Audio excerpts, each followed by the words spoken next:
Olá pessoal, a gente vai aqui tentar fazer um arranjo diante das nossas dificuldades no que diz respeito ao nosso calendário, certo? Então, como nós não temos datas para complementar nossas aulas de políticas em saúde 1, eu vou usar da tecnologia, usar o artifício da filmagem do YouTube para poder passar para vocês esse material que nós ainda temos que ser trabalhado na disciplina de políticas em saúde 1. Até agora nós trabalhamos quase todo o material, ainda precisávamos de um encontro, ou seja, 2 aulas. Essas 2 aulas, os conteúdos, nós teríamos que dar conta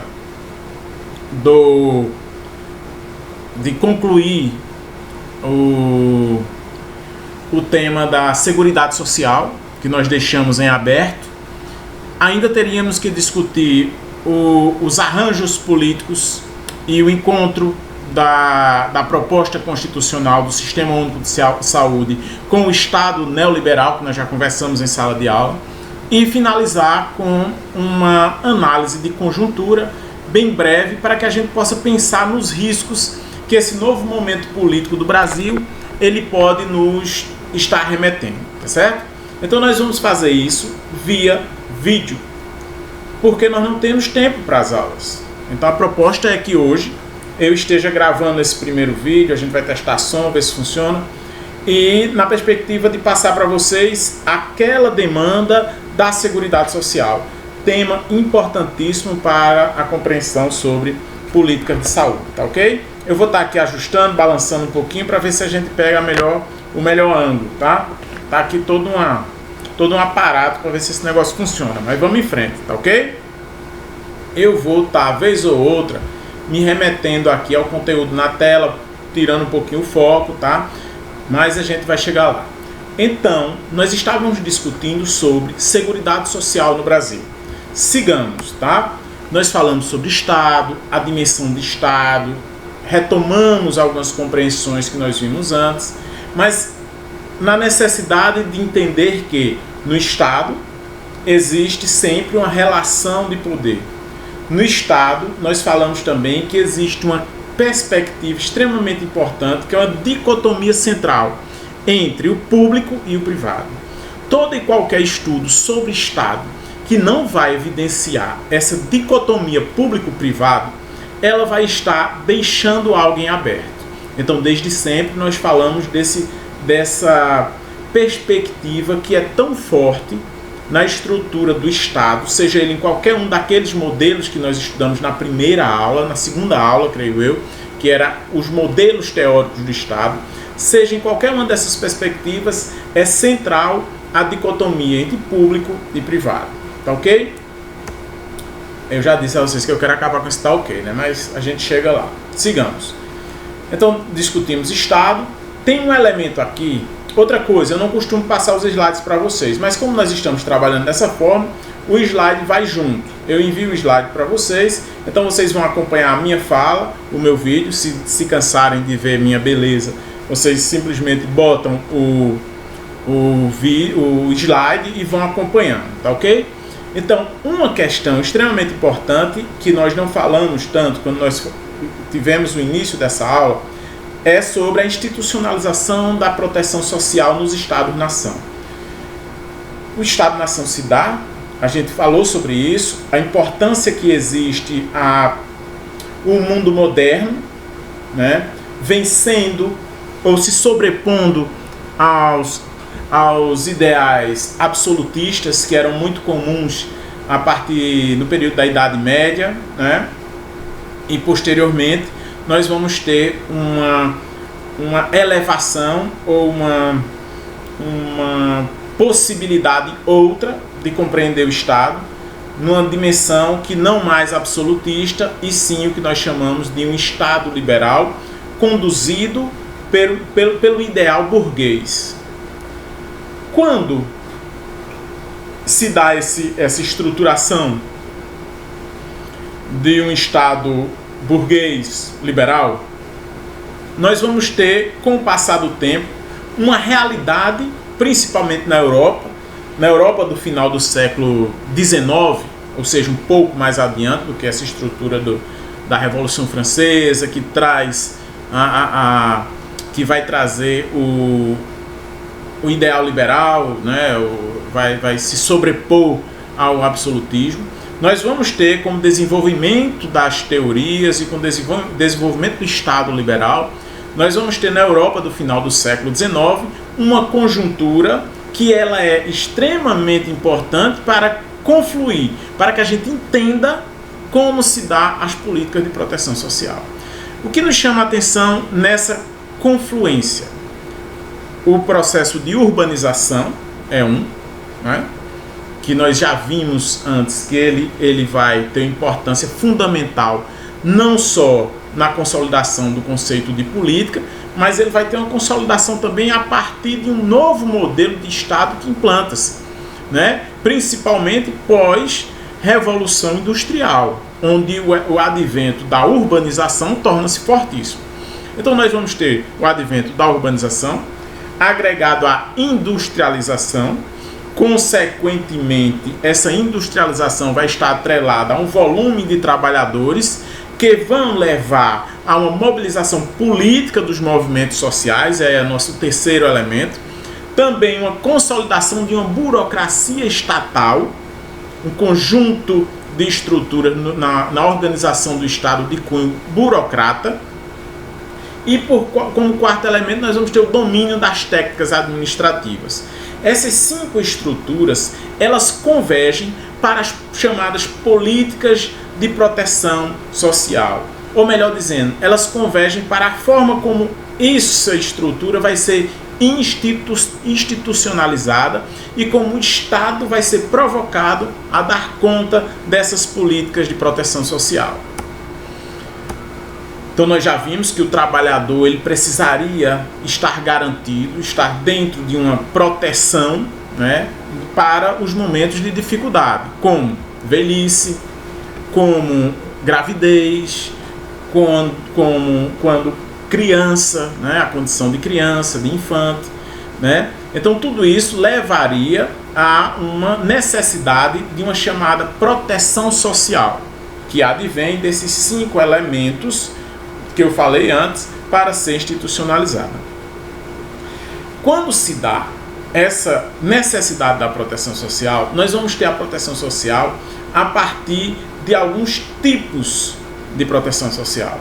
Nós vimos durante a aula, 2 modelos específicos que caberia a isso.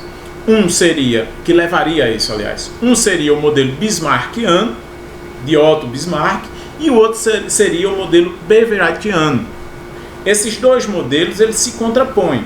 O modelo bismarckiano ele vai estar atrelado a uma lógica de seguro, aonde, de forma bem objetiva, a gente pode dizer que essa proteção social ela se daria mediante um pagamento, né, mediante uma contribuição de um longo tempo para que a pessoa tivesse acesso a essa proteção social.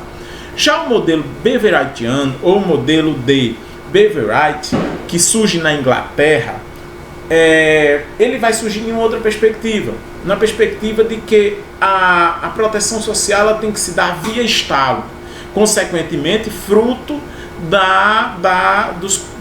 do recurso público angariado via impostos. Esses 2 modelos eles vão estar também tipificados numa obra do Fleury e Auverney, né, onde ele vai levantar essas possibilidades de tipos de proteção social. Na proteção social, do que diz respeito a Beveridge, né, nós vamos ter o modelo de seguridade social, tendo como referência sócio-histórica o plano Beveridge, que acontece na Inglaterra na primeira metade do século XX. E caracteriza-se pela universalização das prestações sociais e pela desvinculação dos benefícios à existência de contribuição prévia. Ou seja, a política de proteção social ela se dá de uma forma de de benefício universalizante, onde todos têm acesso e garantidos mediante recursos do Estado, né? Seria isso um modelo que a gente poderia atrelar mais à perspectiva do direito de cidadania, que nós estudamos na aula anterior, mediante o texto da cidadania no Brasil, do José Murilo de Carvalho, não é isso? Então nós vamos ter essa estrutura de proteção social no modelo beveridgiano, que a gente pode atrelar à lógica da universalidade e a uma política de cidadania. Segundo Sônia Fleury e o Overney, né, nós vamos ter esse modelo, ele consiste em um modelo de ordem social baseado na condição de cidadania, segundo a qual os cidadãos passam a ter seus direitos sociais assegurados pelo Estado, né? Nós vamos ter como outro modelo ideal, tipos ideais, como chamam esses dois autores, de proteção social, o seguro social, que dialoga com a lógica do Otto Bismarck, né? Que pressupõe o condicionamento dos direitos sociais pela inserção dos indivíduos no mercado de trabalho, ou seja, para ter acesso a essa estrutura de proteção social, o sujeito deveria estar incluso no mercado de trabalho, consequentemente contribuindo. Se vocês prestarem atenção, nós vamos ter aí uma diferença muito específica entre o modelo do seguro social e o modelo da Seguridade Social. Nós vamos ter aí, bem tranquilo, a gente vê o recorte que se dá via conferência, 8ª Conferência de Saúde e o Sistema Único de Saúde e a Constituição Federal de 88. Essa estrutura que eu falei, ela rompe com o modelo de seguro social que existia na saúde no Brasil e traz para a população brasileira o modelo universalizante que está baseado na lógica da Seguridade Social. Também chama a atenção esses dois autores para um outro modelo, que é o modelo de assistência social, tá? E esse modelo de assistência social, ele é baseado em um modelo residual, orientado por valores como liberdade, individualismo e igualdade de oportunidades para a competição no mercado, né? Ele é mais voltado para as pessoas vulneráveis, para aquelas pessoas que têm necessidades específicas. Se vocês estiverem antenados no que eu estou falando, vocês vão ver que todos esses três modelos, eles não estão muito distantes da nossa realidade, porque realmente eles não estão. Na Constituição Federal de 88, nós vamos ter uma questão que é a estrutura de oferta de políticas públicas em N políticas específicas, dentre elas a saúde. Mas nós não podemos esquecer, eu já disse isso em sala de aula, que a Constituição Federal de 1988, ela tem um forte apelo de solidariedade e um forte apelo no diálogo ao que nós chamamos de estado de bem-estar social, né? Isso é muito forte na Constituição de 88. E esse estado de bem-estar social, ele dialoga imensamente com o que nós chamamos de Seguridade Social, ou modelo universalizante de prestação de políticas, de oferta de políticas, principalmente as políticas sociais, principalmente as políticas de cunho da saúde, as políticas públicas da educação, né? Essas políticas, elas são entendidas na Constituição de 88 como direito de cidadania. Porém, quando nós formos ao capítulo específico da Seguridade Social, nós vamos ter a Seguridade Social constituída por três estruturas. Quais são essas estruturas? E isso fixe bem na cabeça de vocês. Seguridade Social na Constituição Federal de 1988, a Constituição Brasileira, ela vai nos remeter a três grandes estruturas. Ela é composta por três grandes estruturas, a saber, Previdência Social, Saúde e Assistência Social. E o que nos chama atenção nisso tudo são os diferentes modelos nos quais cada uma está estruturada. Vamos lá. Se eu pego a Previdência Social, qual o modelo que a Previdência no Brasil ele está alicerçado? Daqueles que eu falei. O modelo de seguro. A Previdência ela é clara, não é? A gente já falou isso quando a gente estava comentando em sala de aula sobre essa história do prejuízo da Previdência Social, ou da dificuldade financeira da Previdência Social. A Previdência Social ela é no modelo de seguro, embora as garantias da Previdência Social não se dê no Brasil única e exclusivamente pelo recurso da contribuição do trabalhador. Não. Existe aí a contribuição do patrão e existe aí uma contribuição do Estado, certo? Já a saúde, ela é compreendida nesse modelo de seguridade social da Constituição em um outro aspecto. Esse sim dialoga mais com o modelo beverwrightiano. Então, se na prova eu perguntar saúde na Constituição Federal, ele está estruturado em qual modelo teórico de proteção social? Então, fiquem antenados nisso.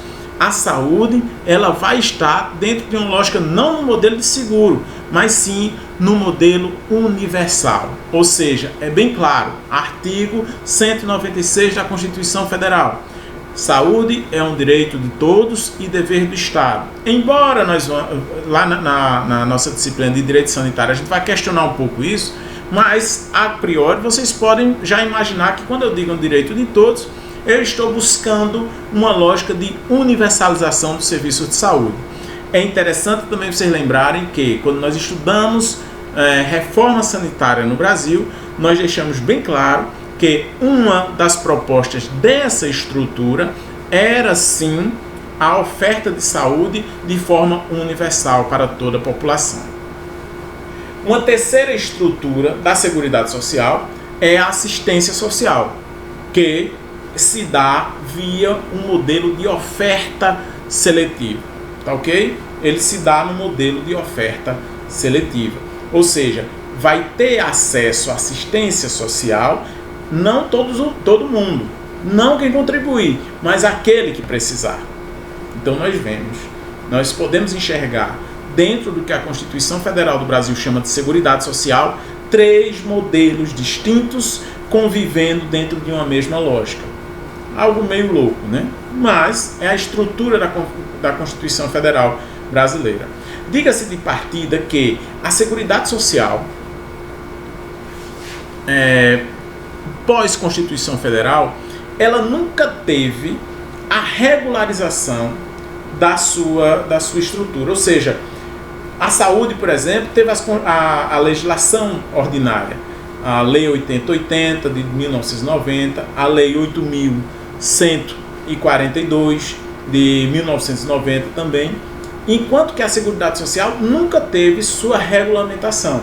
Isso é um ponto que dificulta todo esse processo de implantação do que a Constituição Federal se propunha. Alguém pode vir dizer, olha, mas Ronaldo, eu estava percebendo que essa proposta é algo um tanto caro, né? Como eu poderia, por exemplo, dar conta de saúde para todo mundo? Como eu poderia dar conta, por exemplo, de previdência social, já que você falou que tem contribuição do Estado, para além da contribuição do trabalhador? Como eu poderia dar conta de um sistema de assistência, né? Assistência social? Não fica muito oneroso para um país dar conta disso? Olha, presta bem atenção. A Constituição Federal, os constituintes, os deputados que fizeram e os senadores que fizeram a Constituição Federal também pensaram nisso. É tanto que eles formularam o orçamento da Seguridade Social. Dentro da Constituição está amarrado um orçamento para isso. E pasmem, é um orçamento extremamente volumoso. E eu quero que isso fique na cabeça de vocês para que vocês também entendam o porquê de tantas disputas nessa lógica, nessa dicotomia, nessa tensão entre público e privado, tá certo? Então, esse orçamento que Ronaldo diz que é gigantesco, de onde vem? Quem contribui? aí são várias receitas que confluem para a formação do chamado Orçamento da Seguridade Social da Constituição de 1988. 1.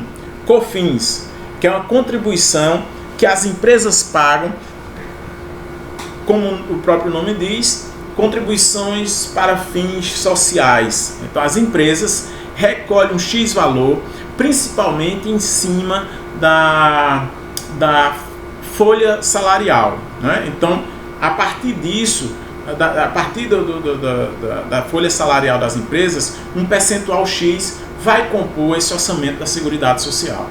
Também em cima dos salários, né? Cada profissional recolhe todo mês um valor X para a Seguridade Social,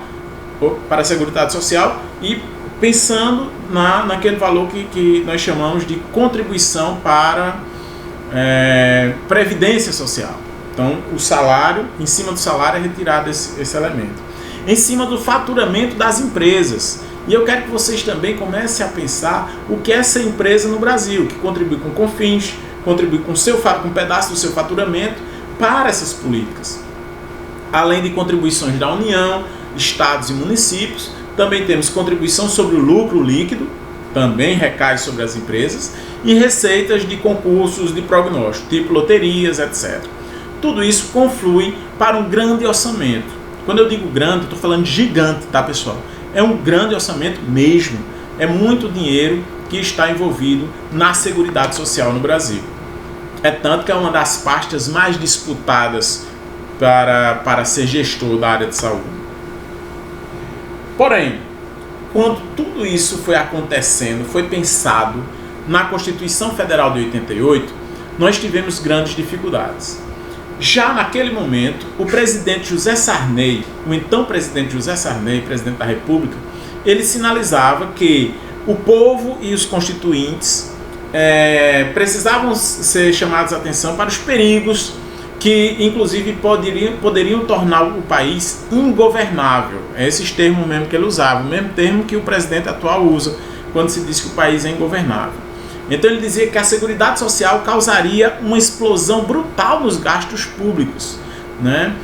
Então eu quero trazer essa memória de uma sequência de presidentes, de uma sequência de políticos, de chefes de Estado que interviram nesse formato que a Constituição Federal nos trouxe, de Seguridade Social. Pós José Sarney, o presidente Fernando Collor de Mello, ele sugeriu uma revisão constitucional, que era na lógica de poder enterrar as conquistas já vistas naquele momento. Essa revisão constitucional, graças a Deus, ela não aconteceu. Mas, a todo instante, foi um governo tumultuado, eu acho que vocês lembram não de ter vivenciado, mas de ouvir falar nas aulas de história de vocês, que o Fernando Collor de Mello ele sofreu um impeachment em 1992, né? Então, esse presidente talvez tenha sido aquele presidente que nos trouxe mais fortemente o grande impacto entre as políticas de bem-estar social que a Constituição nos trazia e o Estado neoliberal ao qual nós estávamos entrando. E hoje eu não tenho dúvida de dizer a vocês que é a racionalidade mais constituída que nós temos. Então, Fernando Collor de Mello também tentou, via revisão constitucional, enterrar as conquistas que foram garantidas na Constituição, dentre elas a Seguridade Social. Já o presidente Fernando Henrique Cardoso, ele por várias vezes tentou minar a reforma, a Previdência, propondo uma reforma nessa estrutura. Então essa história de reforma da Previdência que a gente vê com tanta frequência, ela não é algo novo, tá? Há um bom tempo isso vem tentando. É tanto que muitas vezes ele foi até agressivo, chamando as pessoas que se aposentaram até os 50 anos de vagabundos. Não é isso? Fernando Henrique Cardoso disse isso. Então, eu trago essa ilustração para que vocês compreendam que sempre teve uma tentativa de minar o que nós vamos chamar de políticas de proteção social no Brasil via Constituição, via Seguridade Social. Então, a visão neoliberal de que a Seguridade Social é um obstáculo ao equilíbrio das contas públicas, elas nos perseguem desde o momento, desde aquele 8 de outubro de 1988, onde a gente implanta a Constituição Federal, até os dias de hoje. Isso bate a porta no noticiário da gente todos os dias, e eu acho que vocês lembram daquele slide que eu falei numa das primeiras aulas, onde nós vivemos em uma busca de equilíbrio entre as políticas públicas sociais e as políticas públicas econômicas.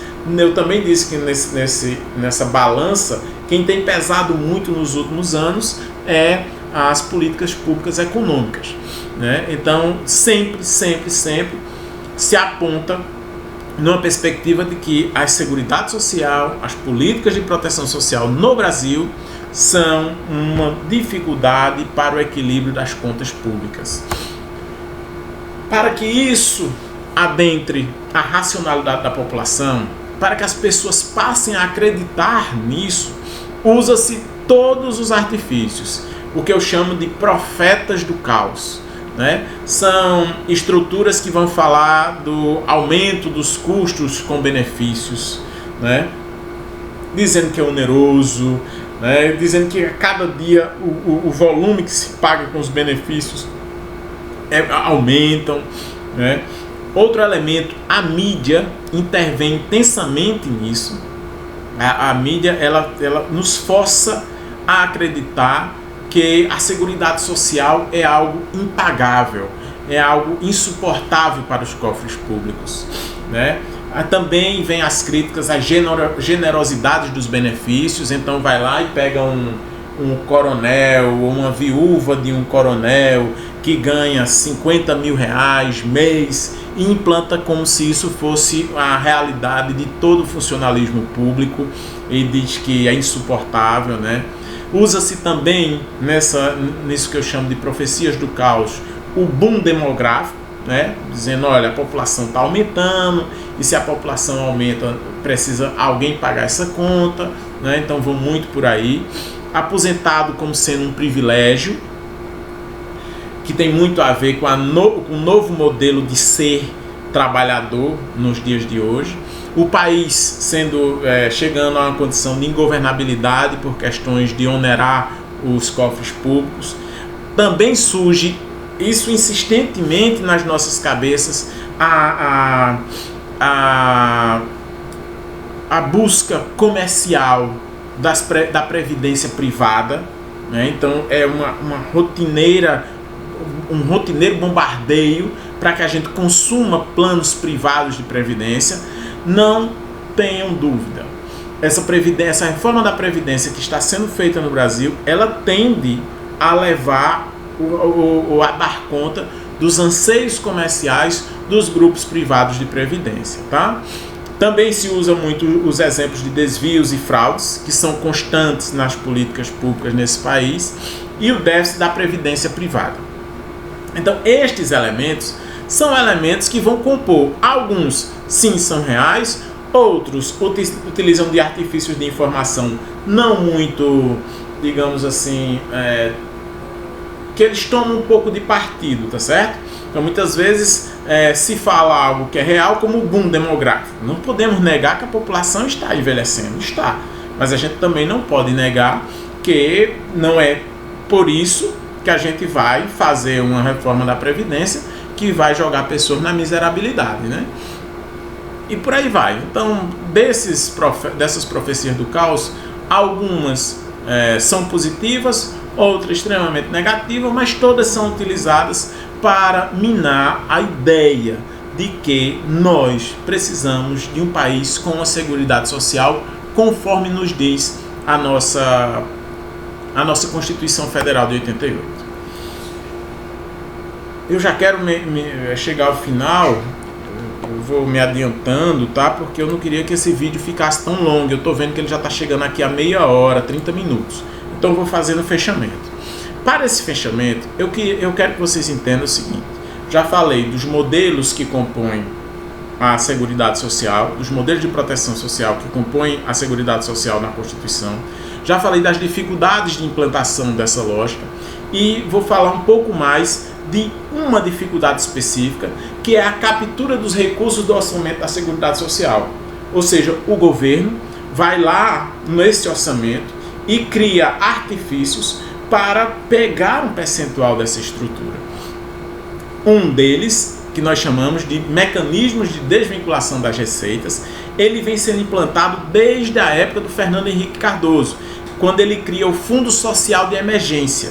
Esse Fundo Social de Emergência, ele dá ao governo a capacidade de, quando necessário, pegar um montante de recursos, fazer uma lei via Congresso Nacional e utilizar um percentual desse orçamento da Seguridade Social para gastos rotineiros do Estado, tá certo? Dentre eles, inclusive, a possibilidade de pagamento de dívida das dívidas internas e dívidas externas do Brasil. Esse mecanismo ele poderia muito bem ter acontecido no tempo de Fernando Henrique Cardoso, que era assumidamente um governo neoliberal. E eu também já disse a vocês que o governo do Luiz Inácio Lula da Silva e da Dilma Rousseff, nós também não podemos dizer que não foram governos neoliberais. Sim, foram governos neoliberais, com outra perspectiva, um pouco mais voltada ao que nós podemos dizer de um neoliberalismo popular. Alguns autores usam esse termo, né? Mas todos sempre dentro da cartilha do neoliberalismo, tá? É tanto que essa apropriação dos fundos do orçamento da Seguridade Social, nenhum desses governantes deixou de fazer. O que mudou foi só o nome, que passou de Fundo Social de Emergência do Fernando Henrique Cardoso para Fundo de Estabilização Fiscal posteriormente, e no período de Lula, o nome que nós temos até hoje, que é a desvinculação da Receita da União, que inclusive sofreu agora no último governo do Temer um aumento dessa apropriação desse recurso. Quando eu digo isso, eu quero dizer que desde a década de 90, parcela significativa do orçamento que era destinado à saúde, à previdência e assistência social nesse país tem sido captado para o governo, para outros gastos, tá certo? Sigamos aqui. Eu trago só um exemplo que para vocês entenderem como essas ideias elas não são capturadas pela população e como a mídia e o sistema econômico dá conta de atropelar isso, por exemplo, a greve dos caminhoneiros que ocorreu no período do Michel Temer, né? Eu não sei se vocês lembram aquela greve catastrófica que parou o país, etc.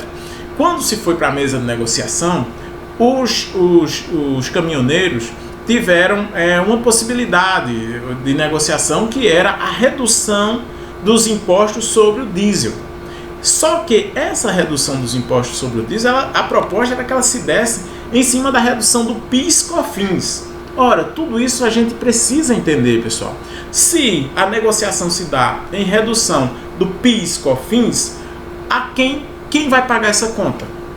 Se a gente já viu, há 2 slides anteriores, eu estou mandando os slides também para vocês, que o PIS/COFINS, eles são impostos, tributos, que eles vão engordar o orçamento da Seguridade Social.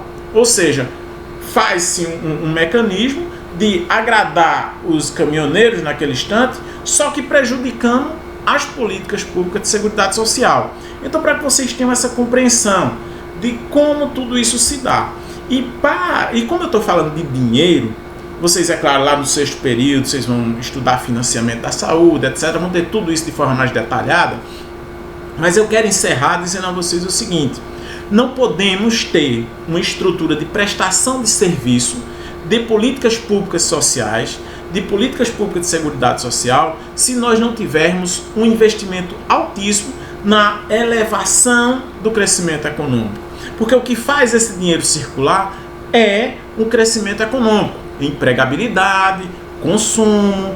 Então, todos esses aspectos são extremamente importantes para que a Seguridade Social tenha recursos suficientes para dar conta das necessidades que a Constituição Federal determina no quesito Seguridade Social desde 1988. Então, pessoal, é isso. Esse aqui era o fechamento daquela aula que nós deixamos em aberto. Eu estou aqui com 34 minutos, nós vamos fechar em 35. Eu espero que o vídeo não fique muito saco, né? Mas aí vocês me desculpem, mas é a forma que eu vi para que a gente desse conta dessa dificuldade de encontro. Segue para vocês, ou melhor, já seguiu, mandei pelo WhatsApp, um texto chamado Seguridade Social no Brasil, Conquistas e Limites à sua efetividade, que é um texto da Ivanete Boschetti, né, que é professora do Departamento de Serviço Social da Universidade de Brasília. Então espero que vocês tenham tido essa compreensão, espero que a gente possa ter passado de forma bem rápida, mas que vocês possam ter compreendido. Leiam o texto, assistam a essa aula e se puder, assiste novamente, né, e leiam o texto que eu estou enviando, ou melhor, que eu já enviei, tá ok? Tem outro aspecto, sim, estou mandando também os slides juntos, tá? E assim, quando vocês tiverem acesso ao vídeo, quando vocês tiverem acesso ao texto, e aí vocês vão poder comentar no nosso grupo do WhatsApp. Quem comentar, quem fizer essa relação e propor perguntas, esclarecimentos, ou que entendeu do texto, pode fazer esse comentário lá, que tudo isso vai fazer parte da avaliação de vocês. Eu não vou pedir desculpa por esse formato, porque eu acho que ele é inovador, eu acho que ele é bom, eu acho que a gente precisa utilizá-lo para essas demandas, para essas nossas necessidades de não ter agenda de sala de aula. Então fiquem aí com essa aula, bons estudos, e daqui a pouco eu vou gravar um outro vídeo que é da parte final da nossa aula, tá ok? Então um abração para todo mundo e fiquem em paz.